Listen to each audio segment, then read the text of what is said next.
Welcome to another episode of HR Game Changers. I'm Dave. And I'm pleased to be here to unpack some crucial insights for those navigating the early stages of their careers. Today we're diving deep into Welcome to the Class of 2025 Career Prep Arena, an insightful article by Brett Beauchamp-Russell. This piece really gets to the heart of what new graduates face as they enter the job market right now. Absolutely. It paints a very clear picture of both the hurdles and, importantly, the significant opportunities awaiting the class of 2025. Yeah, I want to extract the key things you need to understand to not just, navigate, but really excel in this competitive environment. So we'll be exploring the sort of contradictory landscape highlighted in the article. Right. This hesitation some hiring managers apparently have about new grads, but also this huge demand for talent in certain areas. And we'll also break down the essential skills and strategies the article emphasizes, how to turn that skepticism into real opportunity. Our goal today is really to equip you with practical knowledge so you feel informed, ready, not overwhelmed by how complex the job market seems right now. Exactly. Empowered, not panicked. Okay, so the article kicks off by pointing out a really stark contrast. On one hand, quite a few hiring managers are, well, hesitant about recent graduates. What reasons did it mention? And does that sort of align with what you see out there? Well, the article cites concerns around work ethic, maybe too much phone checking, and even interview blunders. Okay. And this perception, maybe it's a generalization, but it's definitely a challenge many grads need to tackle. The hurdle. Yes, a hurdle. But importantly, the article immediately balances this. It highlights the massive need in fields like AI design. Which is creating AI systems, right? Exactly. The architecture, the algorithms, and also cyber defense, data analytics, renewable energy, huge growth areas. So it sounds like talent is scarce, but maybe trust is even scarcer. How can new graduates bridge that trust gap effectively? That's a great question. And the article offers a powerful answer. Prove your readiness and your value. Okay. Qualifications on their own just aren't enough anymore. You have to show tangible impact. I think some skepticism comes because it's hard to gauge practical skills just from grades. Right, makes sense. You need more than the transcript. Now, the article brings up a pretty sobering statistic. Over half of last year's new hires were let go within a year Yeah. for what it calls relatively minor issues. Yeah. What does that tell us about employer expectations? It really underscores the importance of professionalism, attention to detail right from day one. Day one matters. Absolutely. It also reinforces that employers are looking for more than just the academic side. And then right after that point, the article pivots. It highlights high growth areas. Again, green construction, telehealth, blockchain, climate analytics. Signaling where the opportunities are. Precisely, indicating where the future opportunities really lie. That high turnover, it just emphasizes that grads need to arrive prepared with more than just their degree. And the article makes this clear distinction, doesn't it, between having credentials and actually providing evidence of impact. Can you elaborate on that? What does that look like? Certainly. The piece suggests highlighting very specific accomplishments. Like what? Maybe a project where you demonstrably saved an organization money, or perhaps a data visualization you created that got really good feedback, or even, a coding repository that's popular or well-regarded. The concrete examples. Exactly. Concrete proof of your practical skills and your ability to actually deliver results. Okay, let's shift gears a bit. The article draws this really interesting parallel between AI in 2025 and the internet back in, say, 2000. What's the key takeaway there for someone starting out? Well, the big one is that tech fluency isn't just a nice to have anymore. It's really becoming the baseline expectation. The baseline. Wow. Yeah. With AI growing so fast and getting integrated everywhere, graduates just need a fundamental understanding. Ideally, some hands-on experience, too. And you see this shift in the new roles emerging, like prompt engineer or XR content developer. XR being. Extended reality, so virtual and augmented reality content. It just shows how tech is embedding itself. And the article mentions micro-credentials. What exactly are those, and why are they valuable now? Micro-credentials are things like, say, certifications from online courses. Okay. Or maybe recognition from coding competitions. They offer a way to signal very specific, often in-demand skills to employers. So targeted skills. Yes, and it shows you're proactive about learning, that you have immediate potential to contribute in a specific area. Interestingly, though, despite all this focus on tech, the article really stresses the continued importance of soft skills. Which ones does it highlight? Yeah, that's crucial.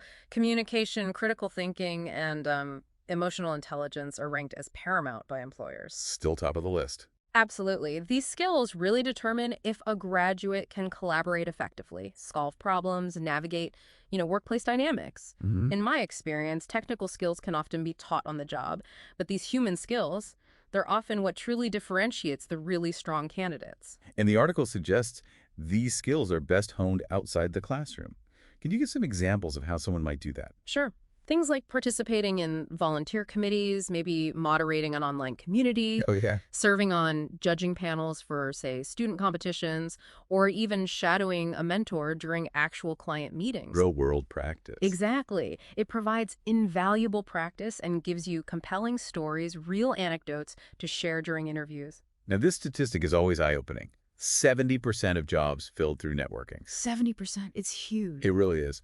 What strategies does the article suggest for building those vital connections? It emphasizes being proactive, Yeah. actively building relationships. Things like informational interviews, just reaching out to people to learn, engaging professionally on LinkedIn, participating in industry discussions online, maybe joining online hackathons. The key is making genuine connections, becoming visible within your target field. That 70% stat, it just shows how powerful those connections are. What are some of the best ways you've seen grads build these networks effectively? Yeah, finding ways to get noticed.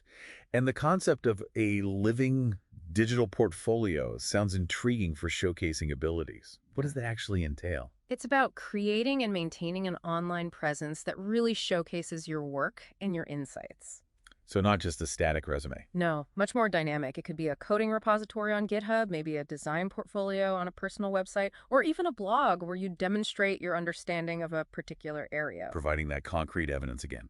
Exactly. Concrete evidence of your skills for your network and potential employers to see and even share. I actually remember one candidate who landed a great job, partly because their online portfolio had this small personal project that directly tackled a problem the hiring manager had mentioned before. Wow, that's powerful. The article also mentions applicant tracking systems, the ATS. What's the crucial advice for getting past those initial digital gatekeepers? Precision over volume. That's the mantra. Okay. The article advises identifying the key growth sectors you're interested in, then building a sort of keyword bank for each one. A keyword bank. Yeah, the specific terms and jargon used in that sector. Then you strategically weave that language into your resume and cover letter. Tailoring it. Exactly. Tailoring is key. And quantifying achievements with numbers whenever possible, it really helps you stand out to both the ATS and the human reader. These ATS systems are basically software companies use to filter applications first. Right. And finally, the importance of tracking applications and following up. Seems basic, but Yeah, absolutely critical. It sounds simple, but staying organized lets you follow up effectively at the right time. It shows you're genuinely interested and, again, showcases that attention to detail. okay, negotiation. The article empowers new grads to negotiate compensation. What's the recommended approach here? The advice is to focus on the total rewards package, not just fixate on the base salary number. Total rewards, meaning Consider everything. Benefits like tuition reimbursement, which can be huge, mentorship programs, options for remote or hybrid work. All of that adds value. got it. The article also suggests crafting a concise value proposition. A value proposition. Yeah, basically a short pitch connecting your specific skills and achievements directly to what the employer needs. And, importantly, citing market-based salary ranges for similar roles shows you've done your homework. All right, wrapping up. The final sections touch on needing agility and the importance of collaboration, particularly between universities and companies. Can you summarize those last key points? Sure. In today's market, which changes so fast, continuous learning and the ability to, pivot are crucial. You can't just learn one thing and stop. Keep learning. Exactly. Things like micro-internships or short-term projects allow you to explore different areas and pick up new skills quickly. Makes sense. And furthermore, the article really highlights the growing importance of partnerships between universities and industry, making sure academic programs align with what businesses actually need so graduates are truly work-ready from day one. So, to bring it all together then, Ooh, what's the central message here, the core takeaway from this deep dive for our listeners? I'd say for the class of 2025, success really hinges on blending technological prowess with strong interpersonal skills. It's that combination. Both sides of the coin. Right. Success comes from demonstrating tangible value, actively building meaningful connections, and truly embracing continuous growth and learning. The article ends with a pretty powerful question. Which habit will you adopt this week to close your own readiness gap? It's a direct challenge, really, for everyone listening. It is. Considering everything we've talked about, which area will you focus on to take that next step? Yeah, think about one concrete action, just one thing you can do based on what we've explored. Maybe it's reaching out for one informational interview this week. Or updating that portfolio? Or updating your online portfolio, exactly. Or maybe just researching a micro-credential in a skill you know is in demand. That first step, however small, can honestly make a huge difference. Thank you for joining us for this deep dive into the career prep arena. We really hope this has provided some valuable insights. We definitely encourage you to think critically about this information and explore these topics further on your own. It's been a fantastic conversation. Thank you for joining us for another episode of HR Game Changers. Until next time, keep innovating, keep learning, and keep changing the game.